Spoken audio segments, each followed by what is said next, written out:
Olá, meus amores, bom dia! Tia Érica está aqui novamente para mais uma aulinha com vocês. E hoje a nossa aulinha será de História. Vamos abrir o livrinho, página 324. E hoje nós vamos falar sobre a Grécia Antiga. Quem aí já ouviu falar sobre a Grécia? Eu acredito que agora, nesses Jogos Olímpicos, onde se herdou muita coisa lá da Grécia Antiga, vocês tenham ouvido falar alguma coisa sobre a Grécia. Então, nós vamos conhecer um pouquinho sobre sua história, tá certo? Então, antes da gente começar a conhecer um pouco da nossa história, a gente tem que saber que as civilizações gregas surgiu aproximadamente no ano de 1200 a.C. Há muito tempo atrás, não é verdade? Um lugar privilegiado entre o mar Mediterrâneo e o mar Egeu, onde está aí na página 324 do livro de vocês. Lá onde tem Grécia Antiga por volta de 550 AC, antes de Cristo. Vocês vão olhar aí bem direitinho, tá certo? Era um território formado por uma península, ou seja, uma porção de terra rodeadas de água, tá certo? E esses povos, eles buscavam novos lugares para ampliar as suas civilizações. Então vamos aí conhecer um pouquinho. Acompanhe a tia Érica nessa leitura. Os gregos na antiguidade, onde viviam?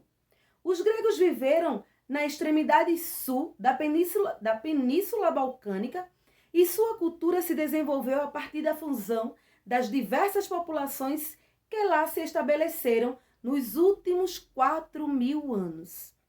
Essas populações desenvolveram características culturais comuns, como a língua, a religião, os costumes e tradições. As práticas para a sobrevivência. Por isso, podemos falar de um povo grego e de uma cultura grega, ao qual até hoje nós, povos brasileiros, herdamos muito dessa cultura grega, né? E nós vamos descobrir um pouquinho nas próximas aulinhas.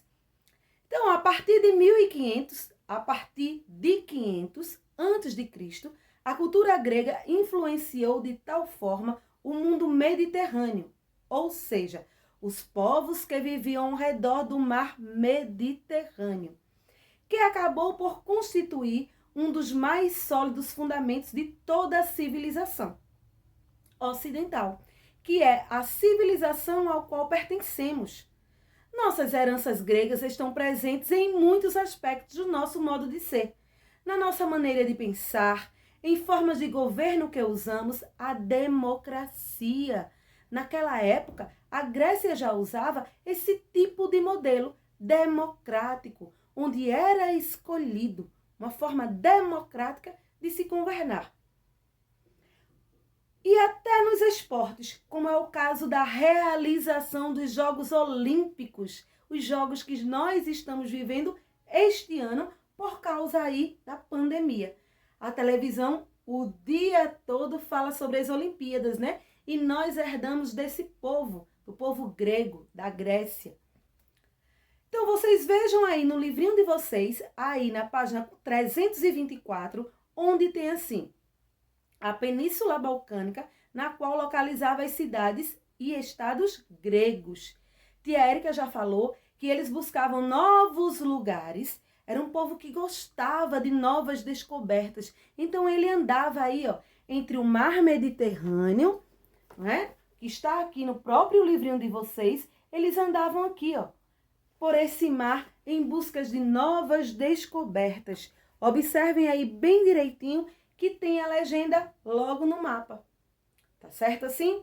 Também a localização da Grécia Antiga no mundo mediterrâneo na página 395. Observem lá um mapa bem direitinho, onde está aí pintado de verde, você já vai localizar a Grécia Antiga.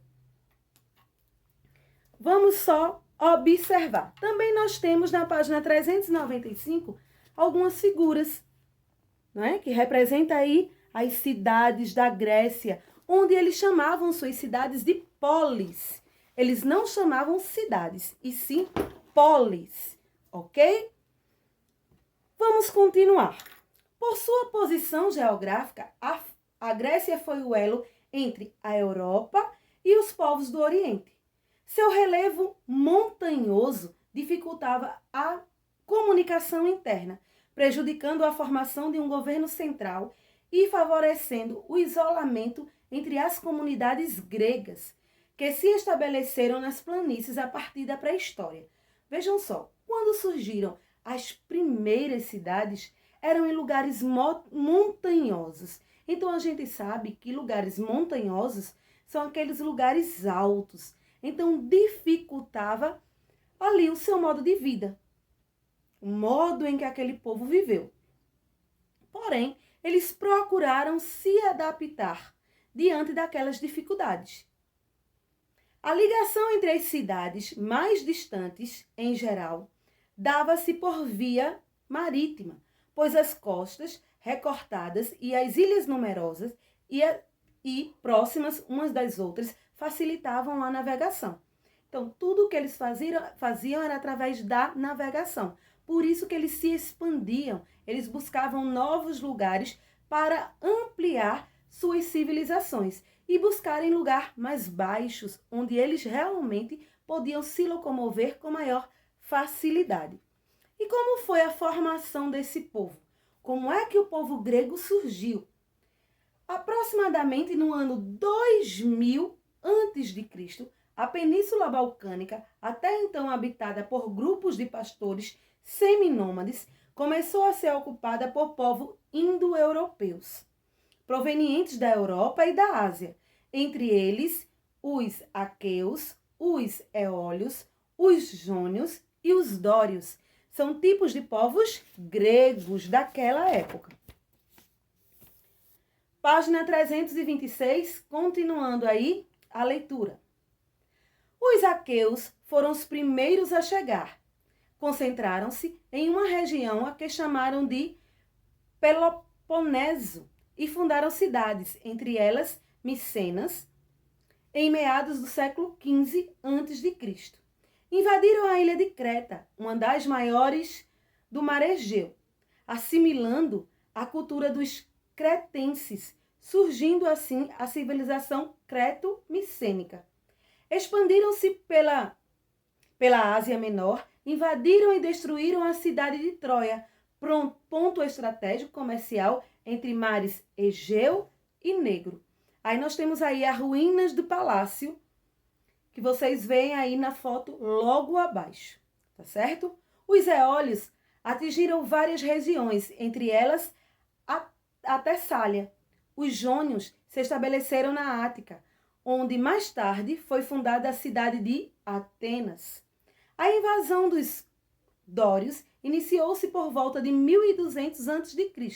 Destruíram a civilização creto-micênia, provocando a dispersão de parte de sua população para o interior e para as ilhas do mar Egeu e a costa da Ásia Menor.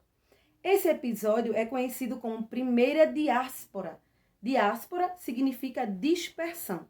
Ou seja, a gente pode perceber que haviam conflitos entre eles, guerras entre eles, com a finalidade de ampliar seus poderes ou se multiplicarem. Por isso que havia aí essa dispersão deles. E como viviam as primeiras comunidades na Grécia? O estudo desse período começou a ser feito principalmente pela análise de 2 poemas atribuídos a um poeta chamado Homero. A Ilíade, relatos sobre a expansão dos aqueus na Ásia Menor, e a Odisseia, narrativa sobre a volta dos heróis gregos da Guerra de Troia e a vida cotidiana. Por isso, alguns historiadores chamaram essa fase, que vai de 1200 a.C. até 800 a.C., de tempos homéricos. As comunidades viviam independentes umas das outras e eram organizadas em famílias coletivas, chamadas de genos, que reuniam descendentes e um antepassado comum. Cada geno era chefiado pelo membro mais velho, o pater, com autoridade militar, religiosa e política. A economia era sustentada na agricultura e o pastoreiro, a terra, era propriedade coletiva. A produção destinava-se à subsistência da família. O comércio era pouco desenvolvido e feito com base nas trocas diretas. Não havia desigualdade econômica ou social típica das sociedades que se estruturam sobre as propriedades privadas da terra. Por volta do século VIII a.C., iniciou-se o processo de desintegração das comunidades gentílicas. O crescimento populacional foi maior que o da produção e começaram a faltar alimentos. Ou seja, eles cresciam mais populosamente, ou seja, existiam mais pessoas do que eles desenvolveram a própria agricultura para a sua sobrevivência ou pecuária. Então, a partir disso, como existia mais pessoas do que a própria agricultura ou a pecuária, eles não tinham mais alimentos. Eles começaram a faltar alimentos, não é? As terras para o cultivo também eram poucas para tantas pessoas. O pater passou então a dividir as terras, beneficiou seus parentes mais próximos, dando-lhes os melhores lotes que foram transformados em propriedades privadas. Por quê? A sociedade grega era dividida em dois grupos de cidadãos, não é? Então, eram os cidadãos e os não cidadãos. Então, os cidadãos eram os homens nascidos, aqueles homens fortes, como a gente acaba de ver, e que todo mundo temia a eles. Esse pater, não é? Então, o que ele falava era lei. Ele ditava a religiosidade das pessoas, ele ditava um modo de vida e como deveria ser. Por esse motivo, ele começou a dividir em partes as terras. E lógico que ele iria beneficiar as pessoas, os parentes mais próximos dele. Então, passou a existir a acentuada desigualdade social, né, que aflige o mundo inteiro até hoje. Porque antes, bem antes de acontecer isso tudo, eles viviam igualmente. Tudo era dividido entre eles. Não existia rico e não existia pobre.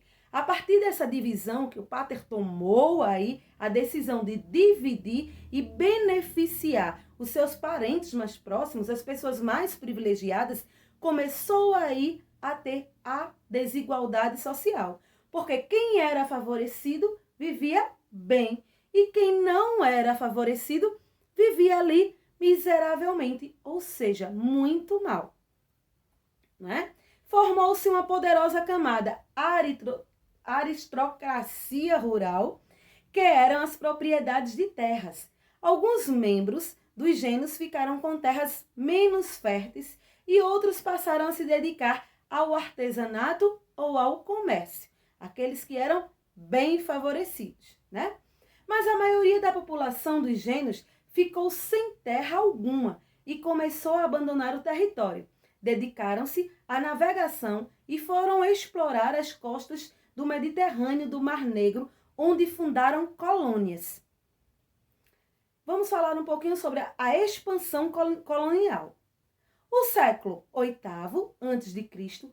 foi marcado por intenso movimento de colonização, decorrente da necessidade de terras férteis, por causa do aumento populacional ocorrido na época. A gente sabe que terras férteis é aquelas terras que tudo que se planta dá. Então era necessário ter um pedaço de terra fértil para a sua sobrevivência, para a sobrevivência de sua família. Sem ter mais terras na Península Balcânica, os gregos iniciaram intensa navegação pelo mar Mediterrâneo, fundando colônias em regiões como o sul da Europa, o norte do Mar Negro, as costas asiáticas e o norte da África. Essa imigração grega foi denominada Segunda Diáspora. As colônias eram politicamente independentes, apesar de manterem vínculos com suas cidades de origem. Consideravam-se pertinentes à comunidade helênica. Então, aí do lado tem o vocabulário onde diz o que é helênica. Vamos ler todo mundo? Relativo a Hélade, nome pelo qual a Grécia Antiga era conhecida. O colonialismo provocou uma expansão da agricultura, da pecuária e do artesanato, tanto nas colônias como na propriedade Grécia. Houve o desenvolvimento comercial como resultado de abertura de novas rotas. A Grécia importava alimentos e matérias-primas e exportava produtos elaborados como vinho, azeite, cerâmicas e etc. A gente pode observar na página 397 um mapa onde existem aí várias cidades, onde a própria Grécia, aqui ó, no mapa, tá certo? Onde a própria Grécia fazia essas rotas, faziam esse comércio. As principais colônias gregas foram no Mar Negro, Bizânico, hoje Istambul.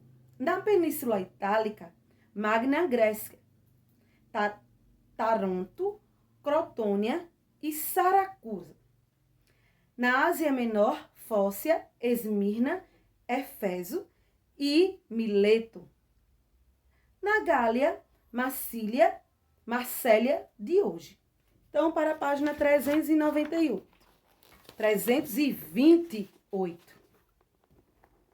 Formação das cidades, estados ou polis. Lembre-se, polis eram cidades, eram nomes dados às cidades da Grécia. O período da história grega se estendeu do século VIII a.C. até o século V a.C. Caracteriza-se por transformações políticas e sociais e pela consolidação das cidades e estados. Houve o enriquecimento da aristocracia e a desigualdade social. Acentuou-se. A sociedade grega foi se tornando escravista. Os escravos eram conseguidos principalmente nas guerras, além de existir o escravismo por dívidas. Então, vocês estão lembrados que eu falei que a sociedade grega eram divididas em 2 grupos, não é verdade? Então aí, ó, esses escravos que eram os grupos dos cidadãos e dos não cidadãos. Os cidadãos era só o homem, o chefe, né? O pater. Os não cidadãos eram as mulheres, não é? Os escravos, porque os escravos eles não tinham direito a nada. Então ela fazia parte dessa sociedade que eram chamada não cidadãos, certo? As tensões sociais e as crises levaram alguns gênios a se unirem, formando uma frátria. Certo número de frátrias reunidas formam uma tribo. Aos poucos, as tribos de dada região passaram a se agrupar formando a polis, ou seja, antes eram tribos, aquele pequeno conjunto de pessoas. Depois uma tribo formou outra tribo, que formou outra tribo, e o que acontece? Ali formam uma poli. E o que são polis? O que nós chamamos de cidades, não é isso? A cidade-estado grega. As cidades gregas eram completamente independentes uma das outras, cada uma tendo o próprio governo. Por isso, nós a chamamos de cidades-estados. Então, havia ali várias cidades. Como eles gostavam, os gregos gostavam de se expandir, eles formaram várias polis. Polis eram cidades. E todas elas eram independentes. Uma não dependia da outra. Por isso, eles formaram aí, ó, eles tinham o seu próprio governo, certo? Eles tomavam as suas próprias decisões. Como vocês podem observar, as ruínas da Acrópole de Atenas. Então, cada cidade, cada polis, existia suas próprias construções, não é? Existiam ali, até hoje, conhecido e visto pelo mundo todo. Várias construções magníficas que eles construíram e têm até hoje. Como essa ruínas de Acrópolis de Antena, construída em 450 a.C., é a mais conhecida e famosa do mundo. Em geral, a polis surgia em torno da Acrópole, um conjunto de edificações em um terreno elevado para facilitar a defesa. Inicialmente possuía economia autossuficiente e uma forma de governo adotada era a monarquia. Cada cidade-estado era governada por um rei, o Baliseus, assessorado por um conselho formado por representantes da aristocracia. Havia também uma assembleia popular, composta pelos cidadãos, aqueles que tinham direitos políticos. A Grécia teve inúmeras cidades-estados importantes, dentre as quais se destacam Esparta e Atenas. São cidades da Grécia que mais se destacaram durante esse período. Vamos aí à atividade relacionada a isso que a gente acabou de ver com tia Érica e acabou de acompanhar essa leitura. Primeiro, marque com um X onde a Grécia se localiza. Você vai ver aí que tia Érica disse lá no comecinho e lá na página 324 tem justamente isso aí. Número 2. Por que dizemos que existia um povo grego e uma cultura grega, se nunca houve um governo central na Grécia? Por que a gente diz isso? Você vai ver aí, com base no que a gente estudou, e vai responder. Quais eram as atividades das primeiras comunidades gregas? O que é que eles fizeram? Eles precisaram de quê para sobreviver? O relevo da Grécia influenciou-se nas comunidades entre as cidades gregas. Explique. Ele influenciou o relevo? Lembra que eles moravam em lugares mais altos. Isso influenciou? Sim ou não? Se sim, você vai explicar. Se não, você vai explicar. Associe corretamente. A para genos, B para frátrias, C, tribos e D, polis.